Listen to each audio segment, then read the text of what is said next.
So is the situation bad? As we said, not in particular. Yes, government lost $6 million, yet workers are making 10 million more. So why is it a concern? Well, government lost $6 million. It means that government either have to cut spending on that amount or borrow money to compensate for this revenue lost. And if government keeps borrowing money to compensate this lost revenue, it starts contributing more and more to our debt. So let's talk a little bit more. What is debt and how it's being created? Couple of definitions. A deficit is the amount by which annual government spending exceeds tax revenue. A surplus is the amount by which annual tax revenues exceed government spending. So when it comes to deficits and surpluses, those are calculated spending during the particular year. If we spend, there's a calculated difference between spending and the revenue for a particular year. If we spend more than we collected in the revenue, we call it a deficit. If you spend less than you collected in the revenue, it means you run in a surplus. So this can also be applicable to our everyday lives. When we spend more during a particular year, we owe money to somebody, right? So we are running a deficit. If we received more in our income, in our salaries, than we actually spend it, we are running a surplus. It means that we were able to save some money.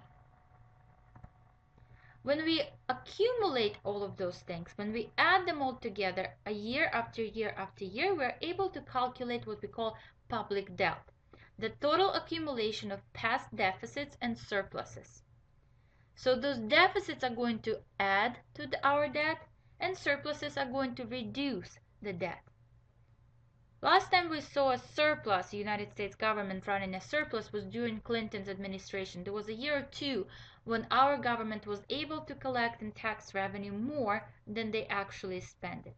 Long before then, and as we know, every year after that, we've been running deficits, meaning our government was spending more than it actually collects in the revenue.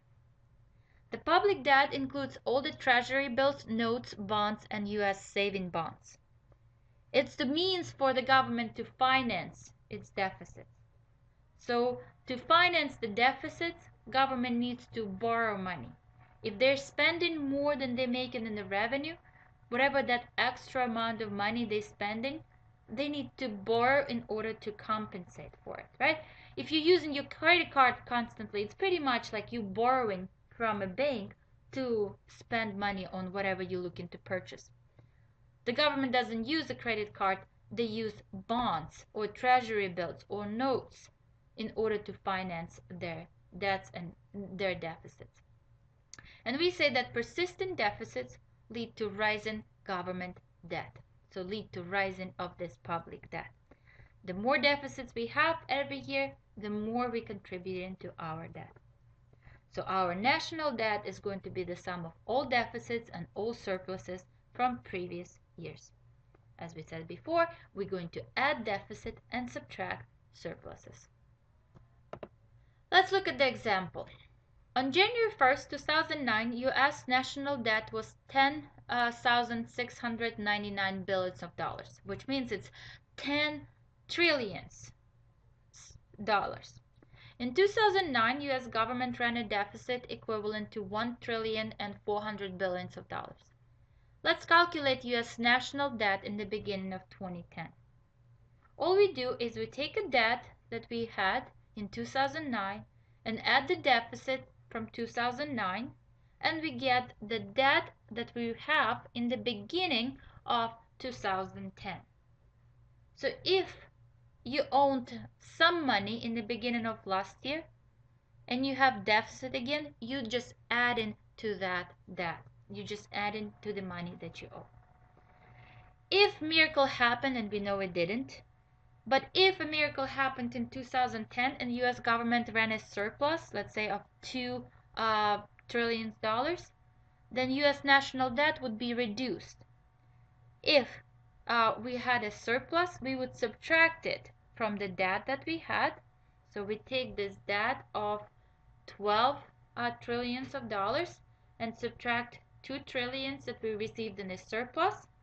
We received a lower debt in 2011. So that's increasing when we run deficits, and they're decreasing when we have surpluses.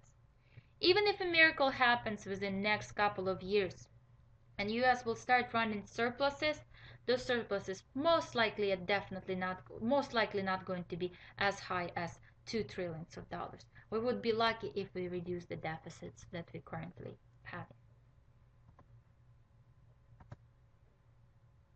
As of July 2013, that's the latest numbers I've been able to find, US debt is over 16 trillions of dollars, almost 17 trillions of dollars. And it's a sum of all outstanding debt owed by our federal government. So let's talk a little bit more about this debt. Nearly 2/3 of this public debt is owed to people, businesses, and foreign governments who bought T-bills, notes, and bonds. So 2/3 of this public debt is owed to public. That's why we call it the public debt. The rest is owed by the government to itself and is held as a government account security. Most of this is owed to Social Security and other trust funds, which were running surpluses. What does this mean? 1/3 of our debt, government owns to itself.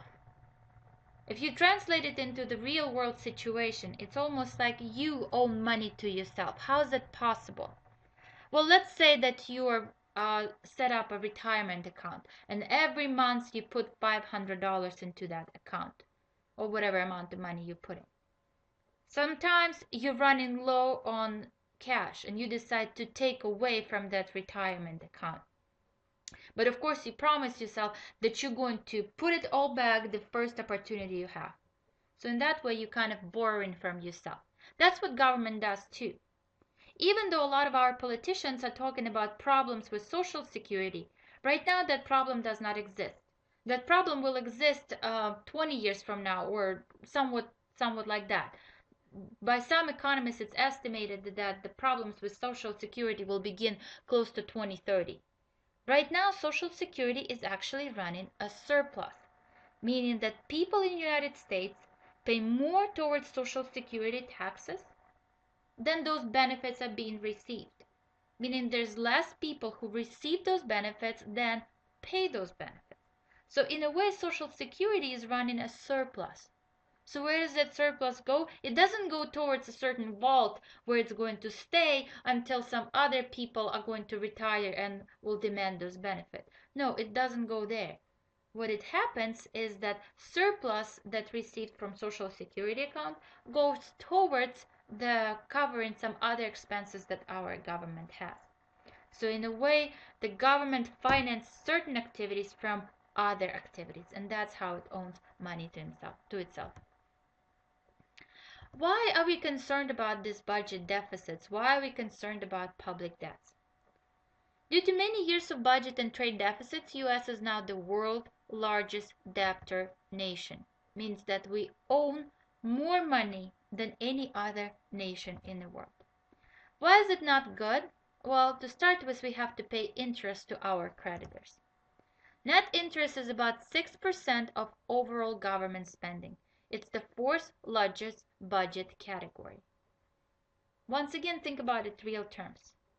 Every year, 6% of the money that you spend, let's say you spend $50,000 a year on rent, on equipment, on food and other things like that.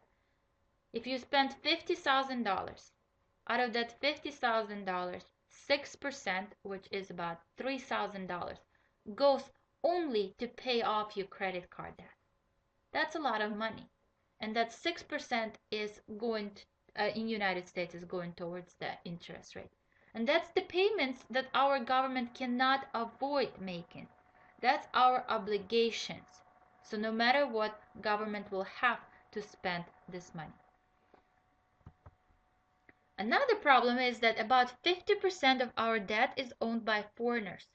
So about 50% of interest payment leaves the United States and ends up in the pocket of foreigners.